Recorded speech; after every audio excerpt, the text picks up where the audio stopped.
നമസ്കാരം. മലയാളി വാർത്തയിലേക്ക് സ്വാഗതം. ഗാസയിൽ നിന്ന് ഈ ആഴ്ച ആദ്യം കണ്ടെത്തിയ മൃതദേഹങ്ങളിലൊന്ന് ഹമാസ് ബന്ദിയാക്കിയ 23-കാരൻ ഹംസ അൽ സയ്യിദിയുടേതാണെന്ന് സ്ഥിരീകരിച്ച് ഇസ്രായേൽ സൈന്യം. ജനുവരി 8-ാം തീയതിയാണ് ഗാസയിൽ നിന്ന് 2 മൃതദേഹങ്ങൾ കണ്ടെടുത്തത്. യൂസഫിന്റെ മൃതദേഹം കണ്ടെത്തിയ ഉടൻ തന്നെ തിരിച്ചറിഞ്ഞുവെങ്കിലും ഹംസയുടേത് വെള്ളിയാഴ്ചയാണ് തിരിച്ചറിഞ്ഞത്. യൂസഫ് അൽ സയ്യിദിന്റെ മകനാണ് ഹംസ. 2023 ഒക്ടോബറിൽ ഇസ്രായേലിന് നേർക്ക് നടത്തിയ മിന്നലാക്രമണ വേളയിലാണ് യൂസഫും ഹംസയും ഉൾപ്പെടെ 250ഓളം പേരെ ഹമാസ് ബന്ദികളാക്കിയത്. തെക്കൻ ഗാസയിലെ ഭൂഗർഭ ടണലിൽ നിന്നുമാണ് ഇസ്രായേൽ സൈന്യം മൃതദേഹങ്ങൾ കണ്ടെത്തിയത്. യൂസഫിന്റെ ഹംസയുടെ മരണകാരണത്തെക്കുറിച്ചും ഇസ്രായേൽ സൈന്യം അന്വേഷിക്കുകയാണ്. 2023 ഒക്ടോബർ 7-ന് യൂസഫ് സിയാദിനെയും മക്കളായ ഹംസ, ബിലാൽ, ആയിഷ എന്നിവരെ ഹമാസ് ഭീകരർ തട്ടിക്കൊണ്ടുപോവുകയായിരുന്നു. ഗാസ അതിർത്തിക്ക് സമീപമുള്ള ജോലി സ്ഥലത്തു നിന്നാണ് ഇവരെ ഭീകരർ പിടിച്ചുകൊണ്ടുപോയത്. 50 ദിവസം തടവിൽ കഴിഞ്ഞതിനു ശേഷം 2023 നവംബർ 30-ന് ബിലാലിനെയും ആയിഷയും ഹമാസ് വിട്ടയച്ചിരുന്നു. അതേസമയം യൂസഫും ഹംസയും ഇപ്പോഴും ജീവിച്ചിരിപ്പുണ്ട് എന്നാണ് എല്ലാവരും കരുതിയിരുന്നത്. യൂസഫിന്റെ മൃതദേഹം തിരിച്ചറിയുന്നതിനായി ഇസ്രായേലിലേക്ക് കൊണ്ടുപോയിരുന്നു. യൂസഫിന്റെ വീട്ടുകാരെയും ഇസ്രായേൽ അധികൃതർ ഇക്കാര്യം അറിയിച്ചു. യൂസഫിന്റെ മകൻ ഹംസ കൊല്ലപ്പെട്ടതായി പിന്നീട് സ്ഥിരീകരിക്കുകയായിരുന്നു.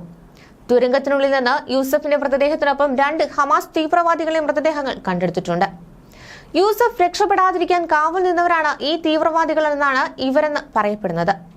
കഴിഞ്ഞ ഓഗസ്റ്റിൽ 6 ബന്ദികളുടെ മൃതദേഹങ്ങൾ കണ്ടെടുത്ത അതേ സ്ഥലത്തല്ല യൂസഫിന്റെ മൃതദേഹം കണ്ടെടുത്തതെന്നാണ് പ്രാഥമിക റിപ്പോർട്ട്. രഹസ്യമായി ലഭിച്ച റിപ്പോർട്ടിന്റെ അടിസ്ഥാനത്തിലാണ് ഈ തുരങ്കത്തിൽ ഇസ്രായേൽ സൈന്യം പരിശോധന നടത്തിയത്. യൂസഫ് സിയാദിൻ മരിച്ചിട്ട് ഏറെ നാളുകളായി എന്നാണ് സൂചന. പ്രധാനമന്ത്രി ബെഞ്ചമിൻ നെതന്യാഹുവും പ്രതിരോധ മന്ത്രി ഇസ്രായേൽ കാറ്റ്സും ഉൾപ്പെടെയുള്ള പ്രമുഖർ യൂസഫിന്റെ കുടുംബത്തെ അനുശോചനം അറിയിച്ചിട്ടുണ്ട്. യൂസഫിന്റെ മക്കളായ ബിലാലിനെയും ആയിഷയും രക്ഷിച്ചതുപോലെ യൂസഫിനെയും മകൻ ഹംസയും രക്ഷിക്കാൻ കഴിയുമെന്നാണ് കരുതിയിരുന്നതെന്നാണ് നെതന്യാഹു വ്യക്തമാക്കിയത്.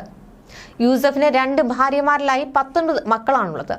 മൂത്ത മകനായ ഹംസയും വിവാഹിതനും 2 കുട്ടികളുടെ പിതാവുമാണ്.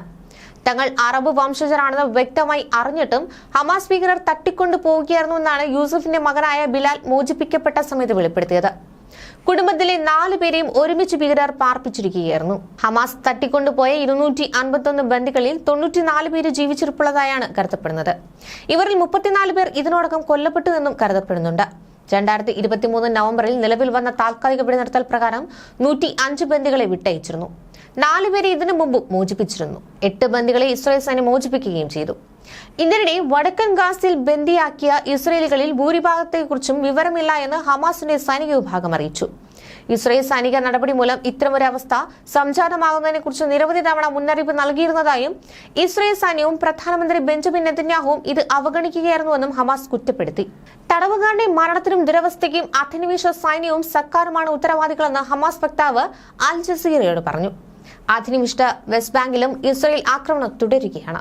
ഇസ്രായേൽ സൈന്യം ജനീൻ ടെക് ഖബാത്തിയ പട്ടണത്തിലെ വീട് വളഞ്ഞു നടത്തിയ പരിശോധനയിൽ ഒരു സ്ത്രീ ഉൾപ്പെടെ 8 ഫലസ്തീനികളെ തടവിലാക്കി.